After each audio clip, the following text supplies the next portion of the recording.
Hello and welcome to another edition of Grandstanders Live.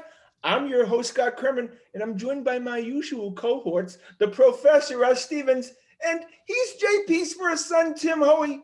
Well, we have another great show for you tonight. So, boys, let's get it started. Breaking news from the Grandstanders Live desk. Guys, I worked on my list last night, and I did not include Danny Ainge retires, Brad Stevens gets fired as the head coach of the Celtics, and gets moved upstairs because they don't want to pay him a ton of money. But that's what happened. Let's first of all start with Danny Ainge. Great career as a player, as a GM. What grade would you give Danny Ainge, boys?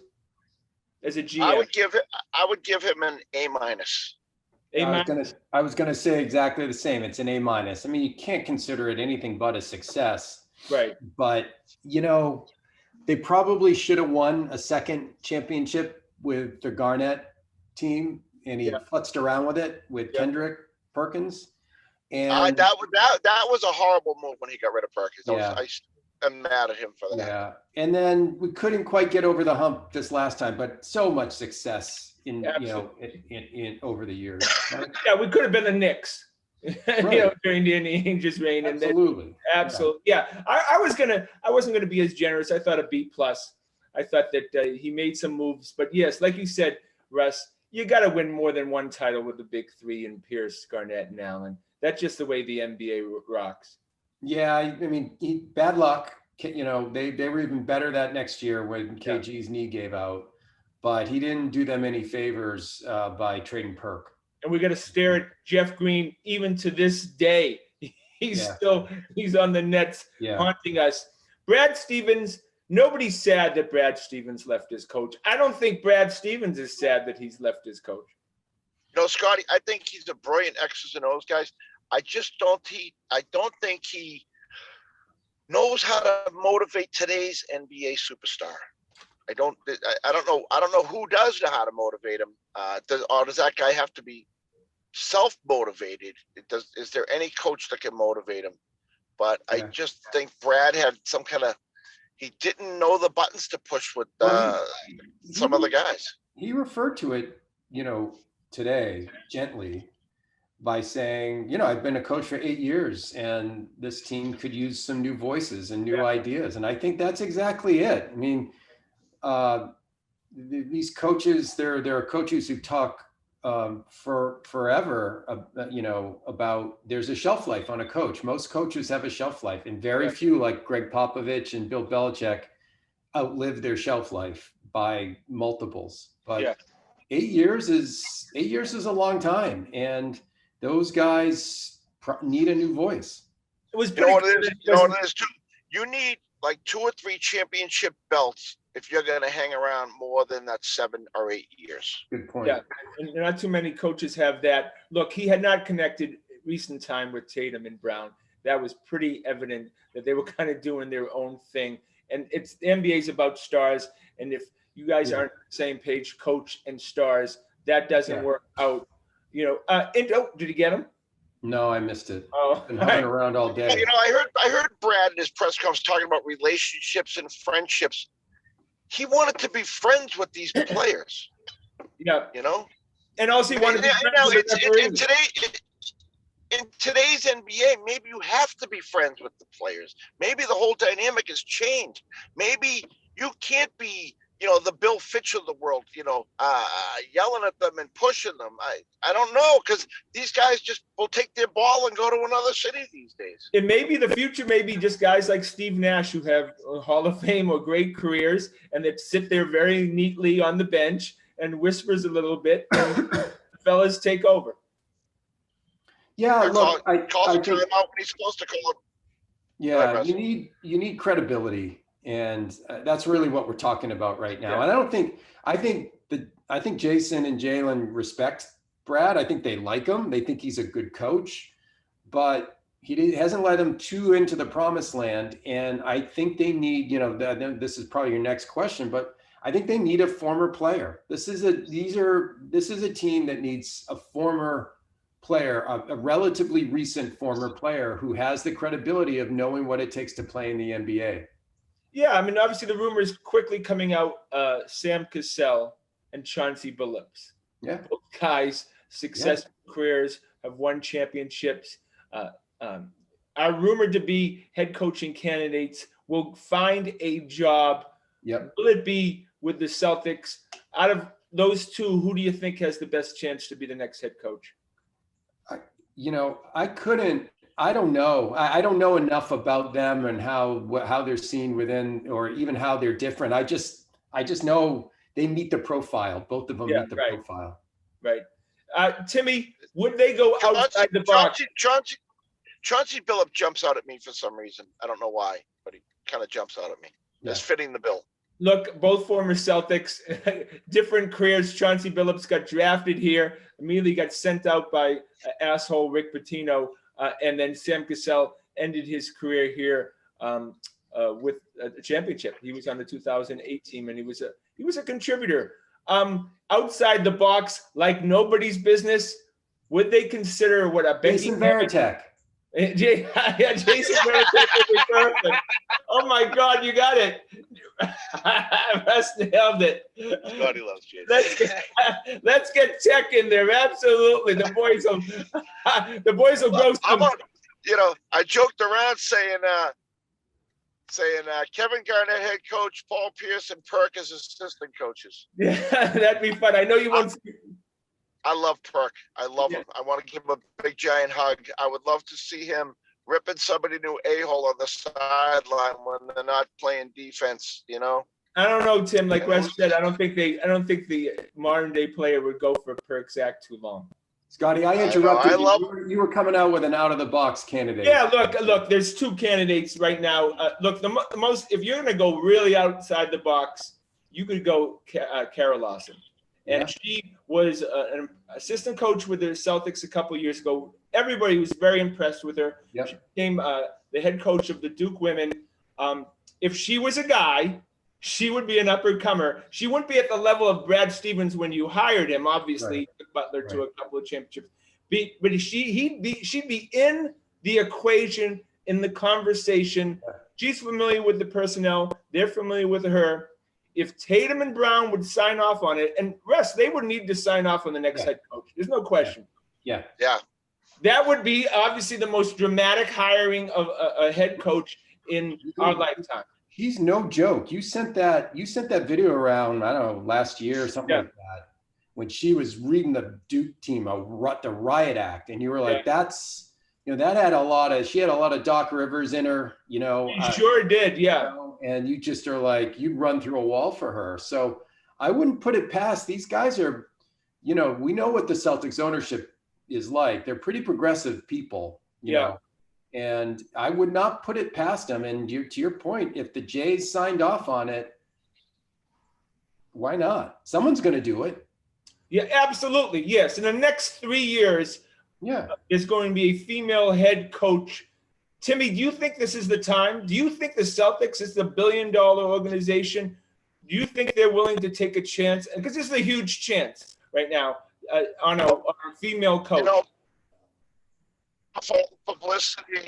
off all the publicity the city's taken recently, and it might be the perfect answer to that whole thing.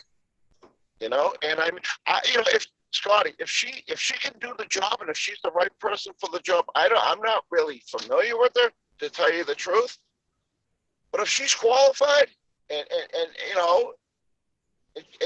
you really believe that she can connect with these guys and get the most out of them, I'm all for it. Look, if she has the aptitude, you talk about Timmy. You talked about Brad Stevens and the X's and O's and how he's so competent in that. If she's competent in the X and O's, if they feel like she can handle the NBA game as far as that part, I think she can handle the other part. I think you go for it. Why not? And you'd surround her with good assistant coaches. Yeah.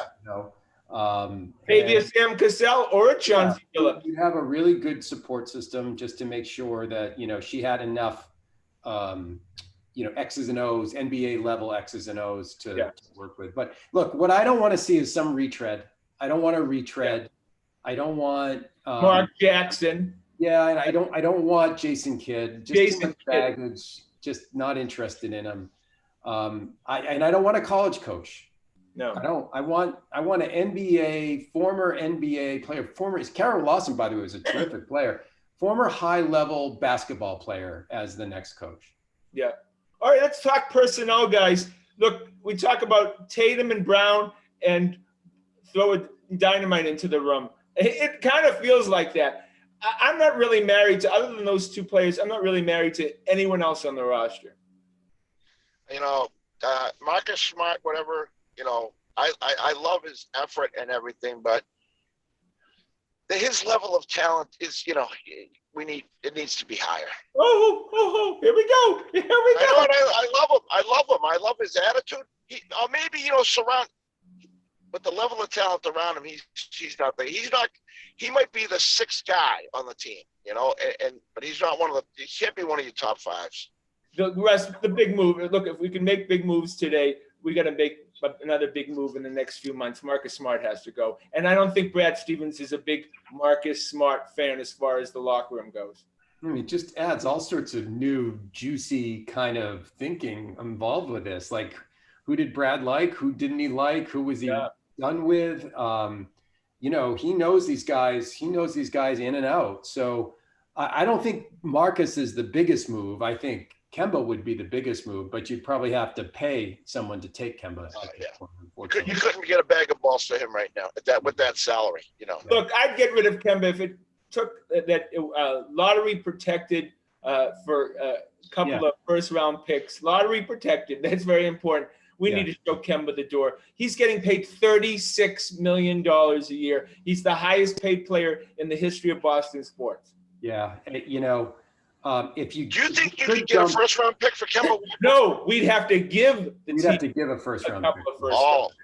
To take the contract. Give them a first round Yeah, no, I mean, it's happened plenty of times before in the NBA. It happened with Chris Paul and Russell Westbrook. I think look, if getting Kemba off your books allowed you to for sure re-sign Fournier and then maybe trade Smart for a guy who had some salary on him, then you're actually now you're starting to, you feel like you have something to work with again, but you cannot run this team back. You can't.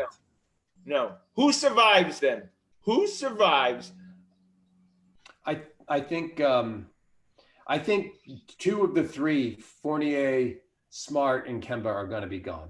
Okay, great. And then just the Neesmith and Langford stay for no other reason than their cost control. They showed some development. If someone really liked one of those guys, if you could trade Neesmith or Langford with Kemba, you'd do that, right? Right. Yeah, that's a great point. That could be a chip. And then Grant Williams needs to be shown the door so he can smoke pot full time. Yeah, I think so. Yeah. Oh yeah. How about Pritchard? Is Pritchard back next year? What do you think? Yeah, he's a good backup point guard, but he's not a starting point guard in the NBA. You saw that against Kyle. He just looks slower and just not as explosive athletically. And those guys. He looked like first 7 or 8 games he looked tremendous, and then it just he became his baseball card, as Scotty would say. Yeah, well, look, maybe he has some value, though. Absolutely, as far as sending Kemba out the door. Yeah, like you said, we'll package anyone to get him out the door in that $36 million deal. One name, I'm telling you something. If we somehow could get Bradley Beal, look, the Nets got Irving and Durant for nothing. Somehow we need to get Bradley Beal. I just don't. I don't think you're getting him without giving up Jaylen Brown. I just don't. Would you do it if you were Washington? No. No, right. The thought that could we have gotten James Harden without giving up Jaylen Brown? These are questions I never want to know the answer to. Right. Yeah. All right, boys. We go to the Boston Bruins. This is for Tim and Timmy. Great game. Both games have been great for the Islanders. You knew that this was going to be a long series, so the premise of it going 7 games is not a shock. It's going to be ups and downs. But Tuukka, I thought, though Cassidy was not kind, I thought Tuukka played pretty well. I thought he played very well. I mean, there was a few real big saves that he came through with in that game. I mean, did he get outplayed by the other goalie? He did. The other goalie made, one. All the great saves Tuukka did, +1 that Tuukka let in on that breakaway. look, injuries always affect teams. The Bruins even more. Kevin Miller's out, Lawson in, and Lawson he's just not ready for prime time. Yeah, he's like a young guy. He'll make a good play, he'll flash, and then he'll make a boneheaded play 30 seconds later, and he made one. I mean, that was an epic turnover in Bruins playoff history. I mean, but they made that pass 100 times that night. Both teams made that pass 100 times. It was just it's a dangerous pass too. Every time you make that pass, you're a D-man. You have to be cognizant, but it wasn't one of their guys that knocked it back. It was one of our guys. Yeah, Charlie Coyle, who had a fantastic game. He was the Charlie Coyle we've been expecting. And all of a sudden, is he a kind of guy who can turn it on and off? And well, I'll just say this: the first goal that he scored, I thought that was pasta. Right. I mean, I saw the move that he did. I said, "Oh, pasta scored!" And all of a sudden, I look, it's Charlie Coyle. I was like, "Wow!" But just realize, Russ, what a big body he is, and how he can kind of force his way into certain spots. Yeah. Why haven't we seen that all season? I don't know. I mean, you're just human beings. He's just been less engaged. We may find out that he's been battling an injury. I mean, that's a classic thing after the Bruins seasons. Charlie Coyle's been playing with a separated shoulder for 15 weeks. Who knows, right? Anything. But and Jake DeBrusk, Russ, I can't take it anymore. He's going into the Daniel Nava, Kelly Olynyk stage of his career. I can't watch him play hockey. If he hits the net with the shot, it'll be the first time he's hit it. I mean, breakaways, wide open shots, and he misses the net every time. Yeah, well, I put him in the same. I put him in the same category as Brendan Carlo. Like, dude, get the puck on net for God's sakes, will you please? How about was this Brendan Carlo's dad sat right behind me at the game. We chatted through the entire game. Oh, is that right? Does he know his son can't shoot on net?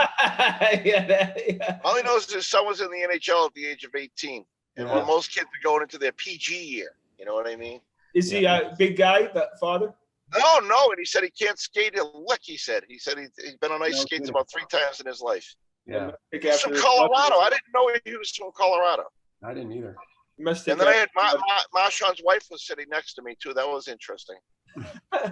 So I thought I was at the fake blonde convention with all the girlfriends' wives there. So Taylor Hall, you weren't with any of his relatives, were you? I don't know if one of those blondes had Hall in the back of the jacket or not.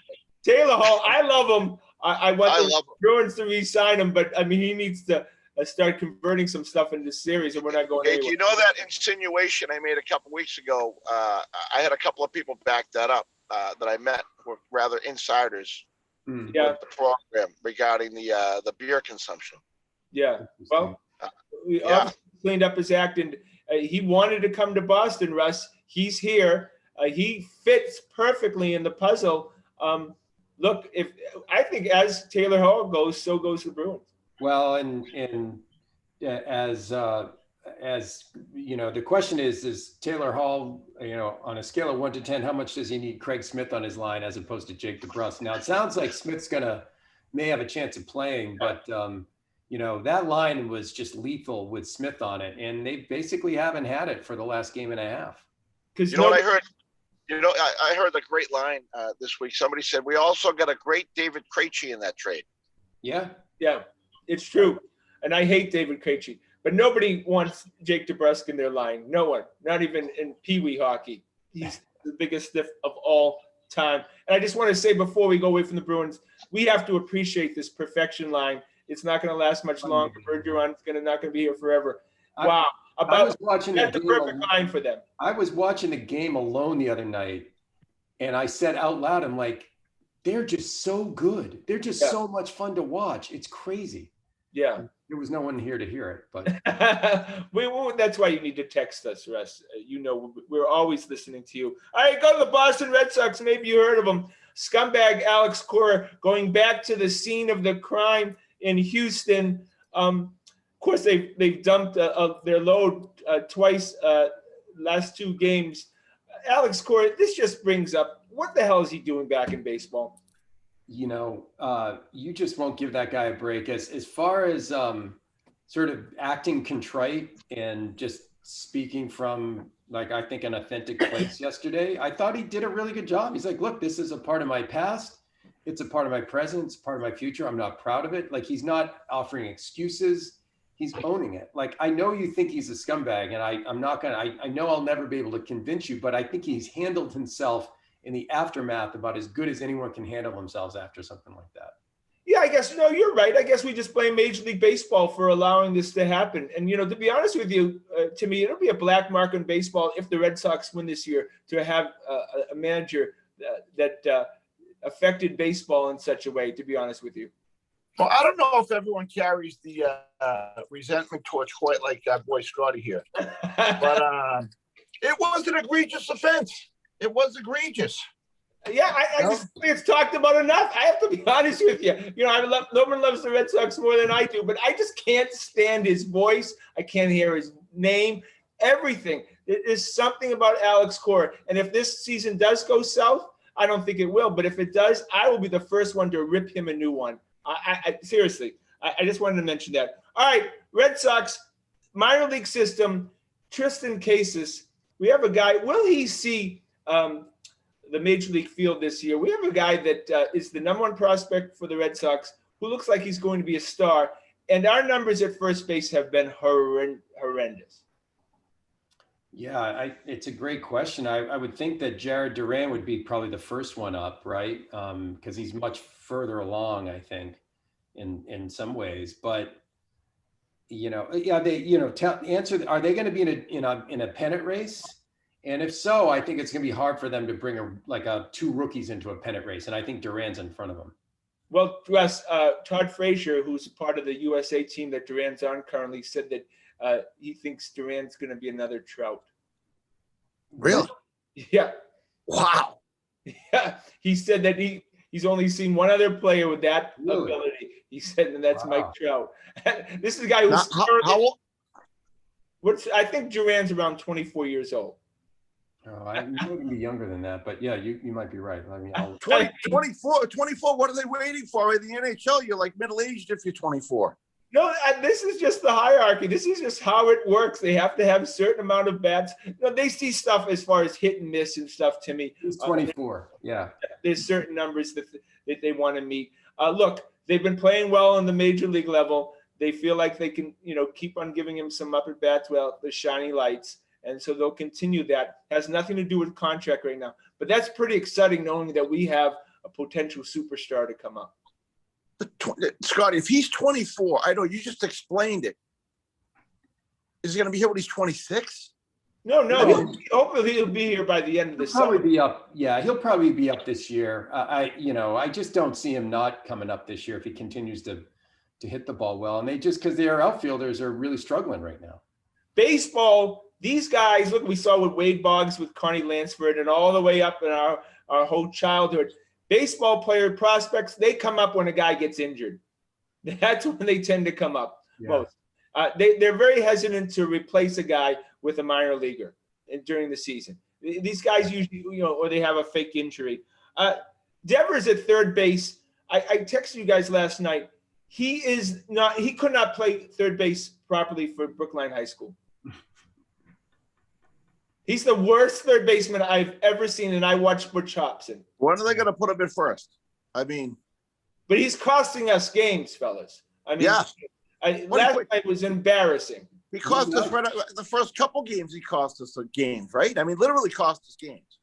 He's leading the league, all leagues in third baseman errors. Russ, seriously, I mean, you know, you're not going to pay this guy big bucks unless you find a position for him. Yeah, I mean, he's not getting better, and that's a problem. And, you know, he's just much more valuable as a third baseman. So if he really wants to get paid, he's going to want to stay at third base, but they may have no other choice. I mean, the other option is you flip-flop Dahlbeck with him, because Dahlbeck is supposed to be a pretty good third baseman, and maybe that shakes him out of his stuff. Are you going to do that in the middle of the season, though? No. And, you know, look, the Red Sox, I have to be honest with you, in 50-plus games. What do you hold, you know? What? Oh, Timmy? Do you wait for JD Martinez to leave? Do you wait for JD Martinez to leave and then you put him to the DH spot? possibility, but you're not going to pay him $25-30 million a year to be a DH, Timmy. Even less valuable as a DH. Yeah, and how long can you watch him boot balls at third base and cost you games? Yeah, he's not going to be a good third baseman ever. I mean, we've seen enough. I mean, he's been around for a while. He's just not good at it. I told you Kiki Hernandez sucks, boys. You didn't believe me. Kiki Hernandez, he will come up with every clutch situation and he will spit the bit.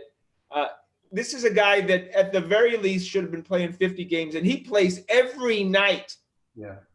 They're short a player or two right now. I mean, Marwin Gonzalez has been in a hellacious slump. At least Renfroe is snapped out of it. But I hope Chaim, you asked the question a couple of weeks ago, what do you think they'll do? And given the persistence of some of these guys slumping, it's going to be a tough decision for him because they're not going to win. I don't think they're going to make the playoffs unless they add reinforcements, whether it's Duran, or another, good everyday player.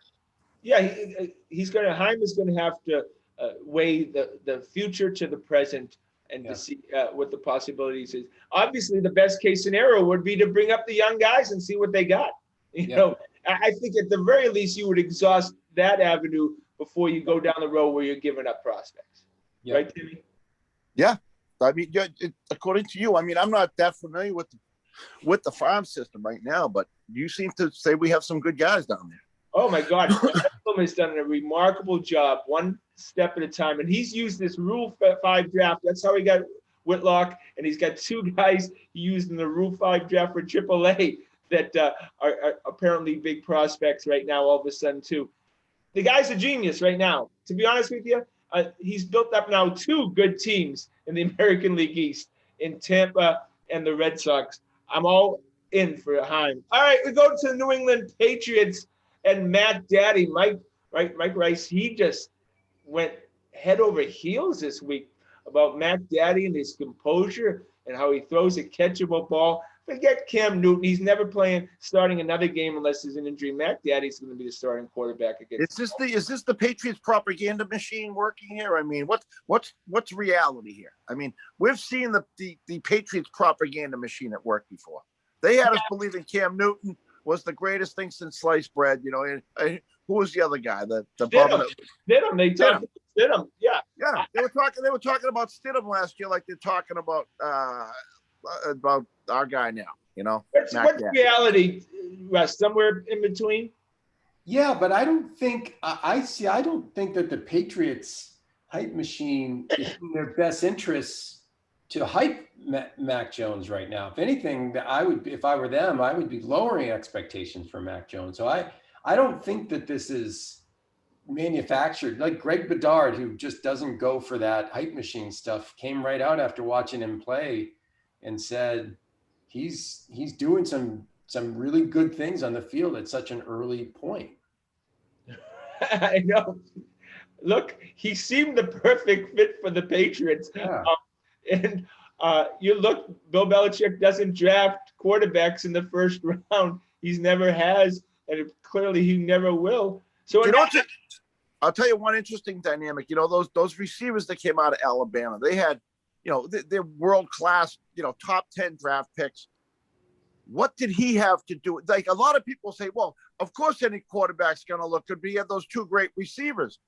How much did he have to do with them being those great receivers? Great point. Absolutely. You got to make the pass. You got to, just because they're open. That's the whole thing in the NFL. These guys can't make open passes. He makes the tough passes. He really, from what I've watched, he can drop it in places that average quarterbacks can't do. He has a nice touch. Look, the guy's going to be a pretty good quarterback in the NFL. I think that's whether he'll win Super Bowls, who knows? He's going to be at the very least a serviceable quarterback. And look, the advantage that the advantage that the Patriots are going to have for the next 4 or 5 years is they're not going to be paying their quarterback big money. Yeah, it's all of that money. The most valuable thing in sports, arguably, is a higher end starting quarterback on his first contract in the NFL. Yeah. That means you get about $20+ million to spend elsewhere. And you can buy a lot of football players for $20+ million. Yeah, that's a great point. Now, all of a sudden, Matt Patricia isn't back in our lives. Matt Patricia, when we really last saw him had the worst defensive game plan of all time against the Philadelphia Eagles, goes to the Detroit Lions, steals Ford's money, and then comes back here, and Bill Belichick can't say enough good things about him. It's Russell. I'll let you comment on this. This guy, Bill has always had sort of a binky, right? And he wants a guy who's smart and loyal. Like I don't think it's a coincidence that Patricia is emerging when Ernie Adams is getting on the off ramp, right? Great. He needs someone to run stuff by, and Patricia's now the new guy. But it's Patricia. Patricia has this outward appearance. The T-shirt he wore that time, a little buffoonery. Yeah. I have to give Bill Belichick a lot of credit for knowing football, and if he has a high opinion of Matt Patricia, maybe there's some substance there that we're not seeing. But as a head coach, it's pretty clear he doesn't have the personality. I don't see him as the head coach. I don't see him as the head coach. I think Matt Patricia realizes that too. I mean, he's better off working his way up to the Patriots organization into succeeding Bill. Yeah, his ceiling's probably defensive coordinator. That's probably his high ceiling peak. You know what I mean?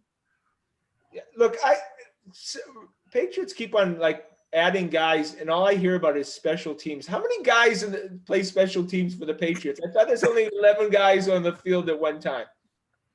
They draft 3 of their draft picks every year as special team guys. You know what I mean? It's pretty remarkable. And why did the Patriots not bring in any? They basically brought in one street free agent, and they've had great success, especially in defensive backs with the street free agents, Malcolm Butler to name one. Why didn't they bring any in this year? I think the issue this year was that they just couldn't get information on these street free agents because the college football season got blown up, and they'd rather use the roster spots on what they had already. I tell you, with the Celtics season ending, boys, all of a sudden I just when the Patriots here. I know the Red Sox are doing well, the Bruins are in the playoffs, but there's nothing like the Patriots season. We've become a football town. Yahoo! Yeah, I was thinking, I'm all in for the Bruins right now. Yeah, I was thinking the other night during that overtime, I was thinking there's no better No, you're right. Sports than an overtime game in the playoffs that your team is playing in. I mean, you are just breathless. This town is going to be all Bruins for the next, hopefully month. Hope yeah. So. Can we get by? Scotty? I think Colorado. Scotty, I think you had it right. I think this team's going to win the Stanley Cup. Wow. They're good. Look, if we can get that perfection line on the ice as much as humanly possible, they're at a level that we saw the 70s Bruins. They're like Orr, Espo, Hodge. They're that much fun. Wouldn't you agree? Yeah. And so Taylor Hall has just brought a dynamic to this team that has been so sorely missing, and he brought Krejci to life. We need Smith back on that line. And now we have 2 legit star lines. We haven't had that in a long time. It was strong D. Tuukka's solid. Here we go. Yeah. It's not going to be an easy road, though. I mean, the Islanders aren't going to be easy, and then you got to play Tampa. But right? we are a better team than the Islanders, Russell. I believe we're a better team than the Islanders. I think the series. If we lose, it'll be some fluky goals or something like that. Yeah. If the hockey gods play out the way they're supposed and the better team wins, the Bruins are the better team. I agree. Yeah, there's nothing about the Islanders that scare me. I mean, they're not more physical than the Bruins. That they seem to be pretty equal, and the Bruins definitely have more talent. In fact, I noticed they're rather a small team. I noticed the other night. Yeah. Well, I think the series probably goes 7 though, just because. But the Bruins just because. All right, boys. Well, that was a great show. That went quick. Want to thank Corbin behind the scenes. Want to thank, of course, the fellas. please check us out on our website at thegrandstanders.com and tune in again next Wednesday night at 6:30 for another edition of Grandstanders Live. I'm your host, Scott Kerman. Have a great and happy night.